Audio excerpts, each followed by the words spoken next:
Welcome back to the channel and welcome back to another edition of Post Fight. And in this edition of Post Fight, I'll be doing Post Fight UFC Fight Night Song versus Gutierrez. And yeah, so how I did for the card was I went 7-4 or 7 of 11. Not too many. Well, matter of fact, it was really no. It was one, I guess, loss that stung. The other ones, I don't think I even invested in other losses. Like there's only one fight that I actually invested in. The other three I did not invest in. And there was one fight that I should have invested in. Like the Tim Elliott fight, I should have invested in. Like it was clear stylistic match of Suma Durji, terrible on the ground, and Tim Elliott could get him there. Like that should have been one I should have invested in. But hey, nothing lost, nothing invested, nothing lost. And only one on these ones was like an investment that was a loss as far as the losses. But yeah. So first one was like Amanda versus. Yeah, that name not really irrelevant. Like, but yeah, the first fight, I'm not gonna get the name because it's such a relevant fight. I just avoided that one because I had low confidence and I avoided it. You're dealing with two women who are what basically debuting in the UFC, and even though Amanda was more well rounded, like she could have did that what she did in the first round, second and third, but she decided to backpedal and skate around the ring, and like for whatever reason, she decided to step off the gas. Her opponent Alencar clearly was more tired than her, but like low level MMA, so ain't a whole lot to talk about. So she was the better overall fighter, but wasn't the smarter overall fighter, and that lost her the fight. Or she thought she did enough in the first that she could do a little bit in third or something and win the fight, but it came back to bite her in the butt. So yeah, I was good to not invest in that fight. It was a dumb fight. No, the second one L was something like I don't know. Like I said, I'm not even getting to L's that nothing came from. So only L that really mattered, and I'm gonna focus on that one L was Junior Park because other L's were like, yeah, I can see it. So I'm just gonna stick away from it. But one L that I actually invested in was Junior Park versus Andre Muniz.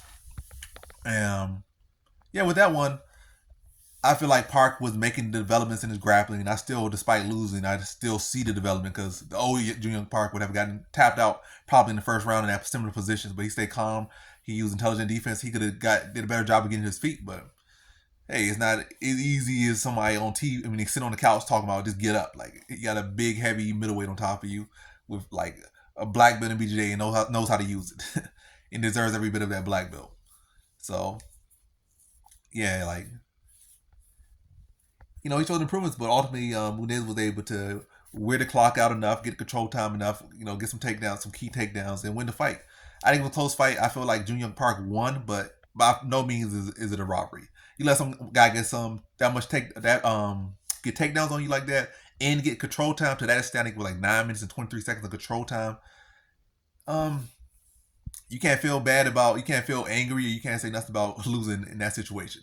But hey, I'm not the person who trained and feel day one or nothing like that because you put the training camp in, of course you'll be mad and say like, I feel I won. But this guy sitting on the couch watching the fight, you can say like, yeah, there's nothing to feel bad about, or maybe not nothing to feel bad about, but there's nothing to argue about, or you can't complain too much about that.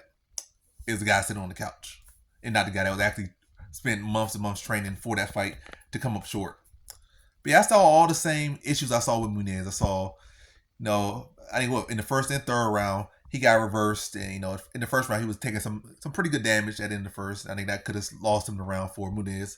Third round, I feel like Park was able to reverse position earlier in that round. I think I don't know how the judges scored. I don't see the scorecard. I feel like third round was clearer than the first round, to be honest. I feel like the first round he would spend a lot of time on bottom.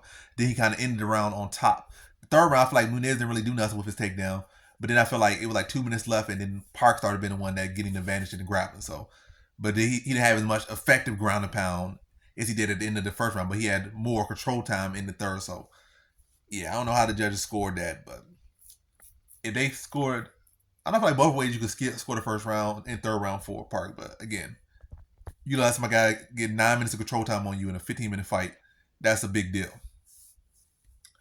But yeah, close fight. But again, I saw the same mistake. Just like in the Allen fight, he was or in the Craig fight, yeah, especially the Craig fight, because Craig fight he had much more success in grappling. Then Craig was able to reverse position, and you just saw Park, not Park, you saw Muniz fade. So by no means is Muniz some legit dark horse anymore. He's not. He's not going nowhere in the weight class. He could pick up some wins here and there, but as far as actual upward trajectory, a guy that could climb the rankings and to top 5 and potentially challenge for title, win the title, nah. I'll bet you $1,000,000 if I had it, and I would sleep very easy at night knowing that Andre Muniz is never going to get there. But yeah, same like flaws there. I guess his cardio was a little bit better this time, but still the same exact mistakes. And it's not like Park is the greatest BJJ guy, greatest wrestler in the weight class. There's better guys in the weight class. And the fact that he barely eked by Park, it's just going to say he's going to fall into the same exact problems he had before. And Allen's only getting better. So is he going to beat Allen? No. I think Allen beats him easier if they fight again. Craig probably likely beats him again if they fight again. And yeah, there's other guys in the weight class that are higher ranked that beat him. And guys that have better takedown defense and better striking. Like, they don't have to beat him in a way where they had to reverse position on him and finish. They could just stuff his takedowns and pick him apart. And there's going to be guys like that could beat him. So, yeah. Park, I like his improvements, but clearly shows that he still needs some room for improvement. Maybe work on overall, just work on his general takedown defense. His grappling, offensive, and defense is improving. As far as wrestling, takedown defense, that's some area he can improve upon. Stand-ups he can improve upon, but yeah.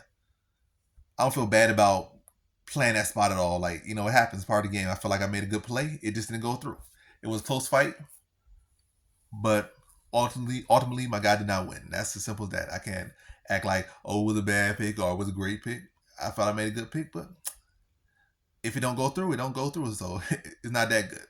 But I feel like my analysis on it was pretty spot on. It just, didn't go through. So at the end of the day, it don't matter.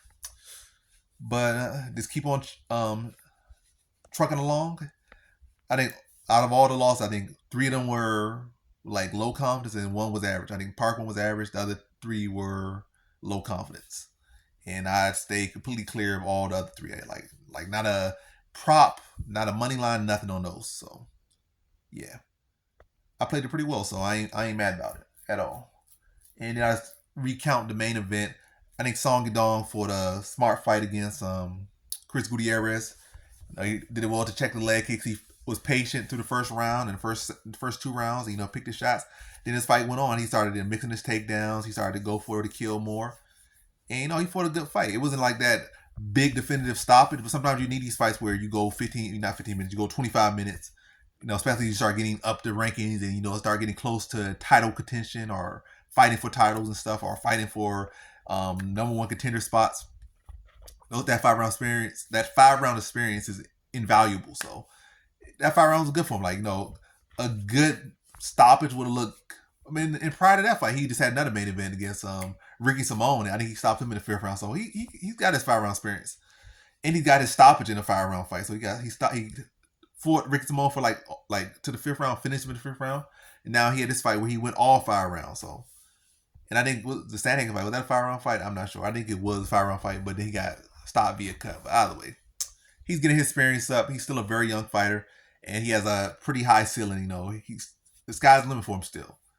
Am I saying he's gonna become a champion? No, but unlike a lot of these other people, like Andre Muniz and some other people at other weight classes, this guy actually has a legit shot to be whatever he wants to be. Am I saying he will be? No, but he definitely has a legit shot. Door is far from shut. It's wide open. But hey, it's all, even if it's wide open, it's still a lot of work to get through that door. But yeah, Song Yadong for the good fight. Gutierrez looked pretty good through 2 rounds, but then after that point, I just feel like Song Yadong just took over, especially after the takedowns.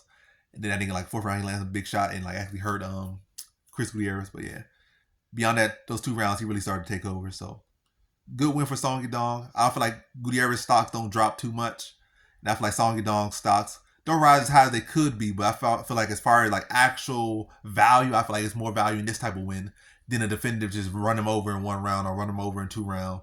Because now you see that a guy can fight compose, he can mix it up, he can mix in the wrestling, he can do what needs to be done to get a win, and not just be like guy just go out there and run over his opponents. And, when adversity does face him and going for you, you see that he can make adjustments and do what he needs to do to win the fight. So good win for Song Yadong, and he definitely cashed like 2 or 3 parlays for me, and yeah, helped the card a lot for me because let him carry that last anchor. and bring that bacon in it, which he did. So good one for him.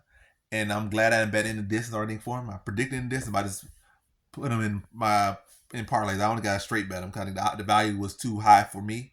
Put him in some couple parlays, little 3-leggers here and there, and a 2-legger, and made some decent money from him. So good night for Song Dong, and good night for me. And that's the video. Thanks for watching. Like, comment, and subscribe, and come back for more videos. Peace.